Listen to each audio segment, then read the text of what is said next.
और अब खबर महासागर में महाजाम की। आपने सड़कों पर बड़े बड़े ट्रैफिक जैम देखे होंगे। कई बार एयर ट्रैफिक ज्यादा होने की वजह से आसमान में एयरपोर्ट के आसपास लगातार उड़ते हुए विमान भी देखे होंगे। लेकिन क्या आपने समुद्र में महाजाम का मंजर देखा है? दुनिया के सबसे व्यस्त समुद्री व्यापार वाले मार्ग पर एक विशाल कंटेनर शिप फंस गया है। ये ठीक वैसा ही है जैसे हाईवे पर कोई ट्रक इस तरह फंस जाए जिससे सड़क के दोनों ओर का रास्ता ब्लॉक हो जाए।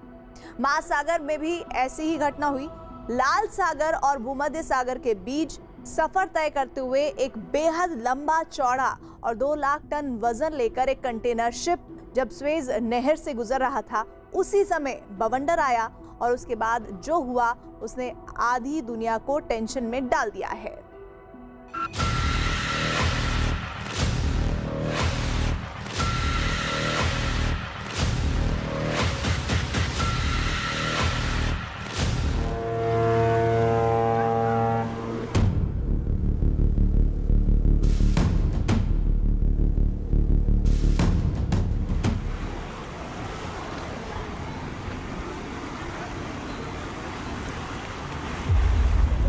सागर में महाजैम।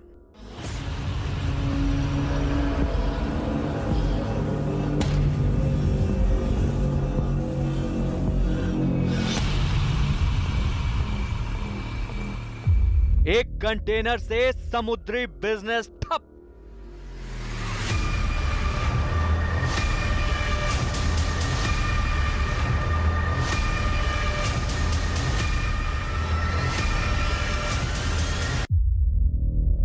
दुनिया को टेंशन देने वाला जैम।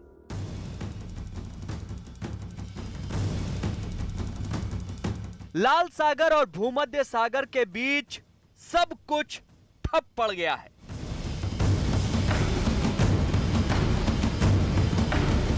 दुनिया के सबसे व्यस्त समुद्री व्यापार मार्ग पर महाजैम लग गया है।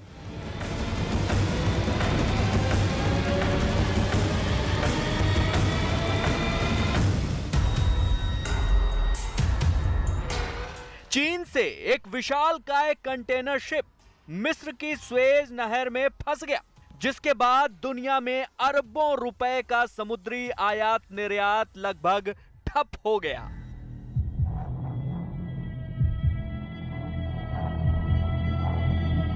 मिस्र की स्वेज नहर में फंसा ये एवर गिवन नाम का कार्गो शिप है।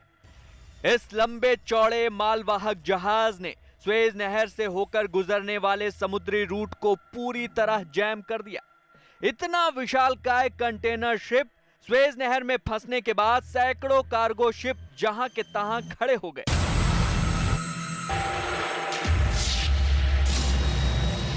समुद्र में कार्गो जहाजों का लंबा जैम लग गया है और इसे खुलने में कई दिनों का वक्त लग सकता है।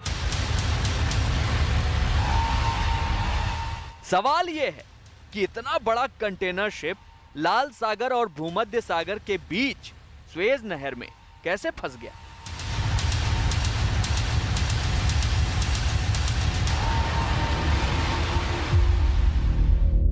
तेज बवंडर से खोया नियंत्रण।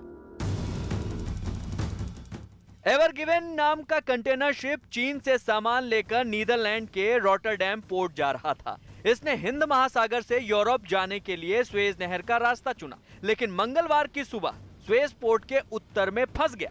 शिप के चालक दल के मुताबिक एवर गिवन जिस समय स्वेज नहर को पार कर रहा था, उसी समय तेज बवंडर आया। 120 किलोमीटर प्रति घंटे की रफ्तार से चलने वाली हवाओं के बीच तमाम कोशिशों के बावजूद चालक दल विशाल कंटेनर शिप पर नियंत्रण नहीं रख सके। इसकी वजह से शिप घूम गया। कुछ देर बाद जब उसे सीधा करने की कोशिश की गई तो वो घूमकर नहर की चौड़ाई में इस तरह फंस गया कि दोनों तरफ का रास्ता ब्लॉक कर दिया। स्वेज नहर को पार करते वक्त फंसे कंटेनर शिप को निकालना इतना आसान नहीं है, क्योंकि जिस जगह और जिस हालात में यह फंसा हुआ है, उसके बाद स्वेज नहर के दोनों ओर फंसे दूसरे कार्गो शिप कहीं नहीं जा सकते।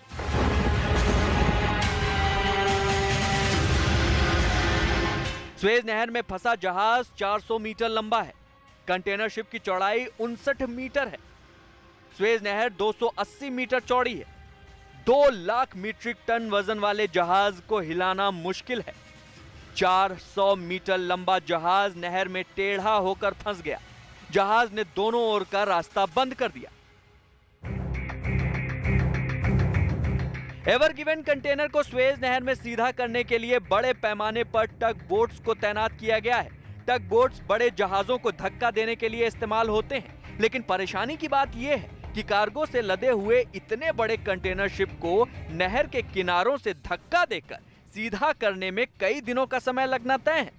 Hundreds, thousands of containers are going through the canal in any given week. And so a prolonged closure would mean that there would be ships stacking up both in the Mediterranean and in the Red Sea, and essentially at anchor, riding at anchor, waiting for the canal to open. Suez नहर पर इस जहाज का फंसना दुनिया के लिए परेशान करने वाली घटना है, क्योंकि ये जगह दुनिया का सबसे व्यस्त समुद्री मार्ग है। स्वेज नहर कच्चा तेल ले जाने का बड़ा समुद्री मार्ग है। मिडिल ईस्ट, यूरोप और दक्षिण अमेरिका तक स्वेज नहर के जरिए तेल जाता है। स्वेज नहर के जरिए दुनिया का 12% अंतर्राष्ट्रीय समुद्री व्यापार होता है। हर साल स्वेज नहर से 19,000 कार्गो शिप गुजरते हैं। यहाँ से हर रोज औसतन 50 जहाज गुजरते हैं। The commerce, the trade which is flowing from Mediterranean to Red Sea, जिसको कि भूमध्य सागर और लाल सागर बोलते हैं, अगर इसको सॉर्ट आउट नहीं किया गया जल्दी तो ये एक बहुत बड़ी प्रॉब्लम और ये फाइनेंशियल प्रॉब्लम हो जाएगी टू द कंज्यूमर्स, बिकॉज हर चीज की कीमत बढ़ जाएगी क्योंकि ट्रेड और डिले हो जाएगा ट्रेड। कंटेनर शिप के फंस जाने से लाल सागर और भूमध्य सागर के किनारों पर बड़ी संख्या में जहाजों का जैम लगा हुआ है। हर रोज बड़ी संख्या में छोटे बड़े जहाज यूरोप से एशिया और एशिया से यूरोप के बीच स्वेज नहर से होकर ही गुजरते हैं। लंबे समय तक ये रास्ता बंद होने से परेशानी हो सकती है और जहाजों को पूरे अफ्रीका महाद्वीप का चक्कर लगाकर यूरोप तक जाना पड़ सकता है।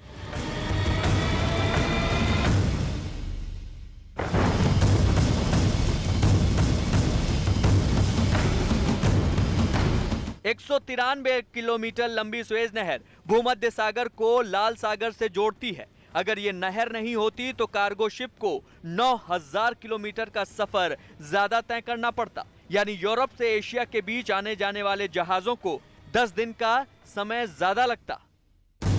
समुद्री मार्ग के एक्सपर्ट मानते हैं कि कंटेनर शिप एवर गिवन को निकालने और स्वेज नहर के रूट को पूरी तरह बहाल करने की कोशिशें जारी हैं, लेकिन इसमें कई दिनों का वक्त लगेगा। यूरोप और एशिया के बीच वैकल्पिक मार्ग स्वेज नहर वाले रूट की तुलना में काफी लंबा है, इसलिए यूरोप से लेकर एशिया तक कच्चे तेल की आपूर्ति में रुकावट आ सकती है।